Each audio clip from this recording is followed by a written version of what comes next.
محمد نبينا بنور هدينا من مكة حبيبي نور سطاع المدينة من صلى صلاته। আমাদের মাঝে একটা প্রশ্ন এসেছে, আমাদের মামা টিভির ফেসবুক পেজের কমেন্ট বক্সে একটা প্রশ্ন দিয়েছে একজন ভাই যে মেয়েরা জামাত সহকারে ইমামের পিছনে তারাবি নামাজ আদায় করতে পারবে কি না। প্রিয় ভিউয়ার্স, আপনার প্রশ্নের উত্তরটি দেখতে মামা টিভির ফেসবুক পেজের সাথে থাকুন, ইনশাআল্লাহ আপনার উত্তরটা পেয়ে যাবেন।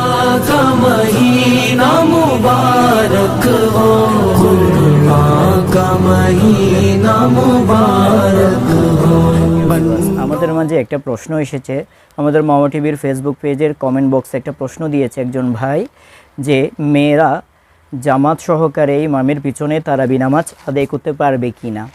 প্রিয় ভিউয়ার্স, আপনার প্রশ্নের উত্তরটি দেখতে মামা টিভির ফেসবুক পেজের সাথে থাকুন, ইনশাআল্লাহ আপনার উত্তরটা পেয়ে যাবেন। প্রিয় ভিউয়ার্স, নামাজে তারাবি নামাজ সুন্নতে মুআক্কাদা। তারাবি নামাজ পুরুষদের জন্য যেভাবে সুন্নতে মুআক্কাদা, ঠিক নারীদের জন্য সুন্নতে মুআক্কাদা। তবে প্রশ্ন হলো মেয়েরা জামাত সহকারে তারাবি নামাজ আদায় করতে পারবে কি না। এক্ষেত্রে বলা যায় ফতোয়ায়ে ফিকহুল মিল্লাতের মধ্যে লেখা আছে গড়ে নারীরা মিলে জামাত করা মাকরুহে তাহারিমি, অর্থাৎ মহিলারা জামাত সহকারে তারাবি নামাজ আদায় করা মাকরুহে তাহারিমি। যে আমার রসুলের পাক সাল্লাল্লাহু তাআলা আলাইহি ওয়াসাল্লামের কোনো বিবিরা জামাত সহকারে নামাজ আদায় করার এরকম কোনো নির্দিষ্ট মশহুর কোনো প্রমাণ পাওয়া যায়নি। সুতরাং ফকিহে মিল্লাতের মধ্যে ফতোয়ায়ে ফকিহুল মিল্লাত খণ্ড নম্বর 5 পৃষ্ঠা নম্বর 34 মধ্যে লিখেন যে ঘরে নারীরা মিলে জামাত করা মাকরুহে তাহারিমি। সো প্রিয় ভিউয়ার্স, কি বুঝলেন? নামাজে তারাবি, আমার নবী বলেন তারাবি পুরুষদের জন্য সুন্নতে মুআক্কাদা, পুরুষদের জন্য মসজিদে জামাত সহকারে আদায় করা সোয়াবের কাজ। আর মহিলাদের ক্ষেত্রে বলা হয় মহিলারা নিজেদের ঘরে একা একা তারাবি নামাজ আদায় করা অতি উত্তম। সুতরাং মহিলারা জামাত সহকারে নয়, একা একা ঘরে তারাবি নামাজ আদায় করা অতি উত্তম এবং অতি সোয়াবের কাজ।